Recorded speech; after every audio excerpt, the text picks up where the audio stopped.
ప్రజాప్రతినిధి న్యూస్ కి స్వాగతం.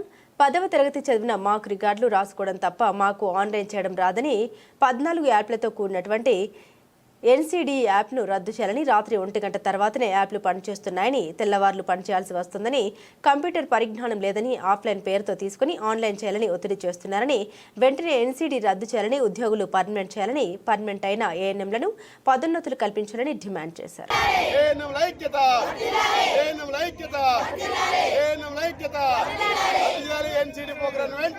ఈరోజు రాష్ట్ర వ్యాప్తంగా ఏఎన్ఎంలకు సంబంధించినటువంటి డిమాండ్ల పైన, ప్రధానమైన డిమాండ్ల పైన ధర్నా నిర్వహించడం జరుగుతున్నది. ముఖ్యంగా 14 యాప్లతో కూడుకున్నటువంటి ఎన్సీడీ ప్రోగ్రాం రద్దు చేయాలని, అట్లాగనే ఆ ఎన్సీడీ ప్రోగ్రాం రద్దు చేయాలంటే రాత్రి 1 గంట తర్వాతనే మన యాప్లన్నీ కూడా పనిచేస్తూ ఉన్నాయి. కాబట్టి తెల్లవారులు మేలుతోటి పనిచేయాల్సిన పరిస్థితి ఉన్నది.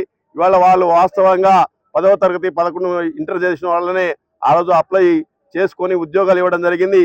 వారందరికీ ఎలాంటి కంప్యూటర్ నాలెడ్జ్ లేనప్పటికీ వారిని ఆఫ్లైన్ పేరుతో తీసుకొని ఇవాళ ఆన్లైన్ చేయాలని చెప్పేసినటువంటి దుర్మార్గమైన చర్య ఖండిస్తూ ఈ యొక్క ఎన్సీడీని రద్దు చేయాలని, అట్లానే వారికి ఉద్యోగాలు పర్మనెంట్ చేయాలని, పర్మనెంట్ ఉన్నటువంటి ఏఎన్ఎంలని పదోన్నతులు కల్పించాలని డిమాండ్ చేస్తా ఉన్నాం. మేము ఏఎన్ఎంస్ అంటే మేము 10th క్లాస్ చదివి వచ్చిన వాళ్ళము. మమ్మల్ని ఫస్ట్ మల్టీపర్పస్ హెల్త్ వర్కర్స్ అన్నారు, మిడ్ వైఫరీ. మా డ్యూటీలు ఏందో ఫస్ట్ మాకు ఇచ్చిన, మేము జాబ్లోకి వచ్చినప్పుడు చేసిన పనులు ఏందో, అసలు ఇప్పుడు చేసే పనులు ఏందో మాకు అర్థం కావట్లేదు. మేము 10th క్లాస్ చదివిన వాళ్ళము.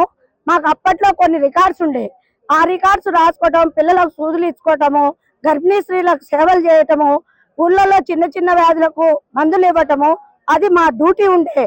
అలాంటి డ్యూటీ నుంచి ఈరోజు ఎంబీబీఎస్ చేసిన డాక్టర్స్ కూడా చేయలేని పనులు మా మీద పెట్టి, ప్రతి ఒక్కళ్ళు మా పైన 5-6 ఆఫీసర్లు ఉండి పిల్లర్స్ మీరు పిల్లర్స్ అని మమ్మల్ని మానసికంగా ఎంతో హింసించి, మేము ఆన్లైన్ చేసేవాళ్ళం కాదండి.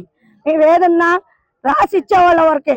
ఇప్పుడు ఆన్లైన్ చేయండి ఎనీ టైము, నైట్ అర్ధరాత్రి వరకు కూడా ఫోన్లు రావటము, మానసికంగా మాకు ఒక్కొక్కళ్ళకి బీపీలు, షుగర్లు, స్ట్రోక్లు, ఒక్కొక్కళ్ళకి హార్ట్ ఆపరేషన్లు అయిన సిస్టర్లు ఉన్నారు.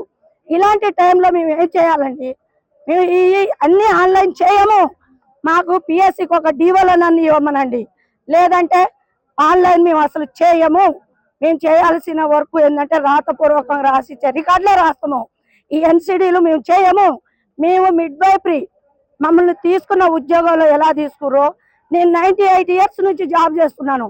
98 ఇయర్స్ నుంచి 95 ఇయర్స్ వరకు 28 ఇయర్స్ నుంచి చేసిన పనిలో ఈ 2 ఇయర్స్ నుంచి ఒత్తిడి ఎక్కువైపోయిందండి.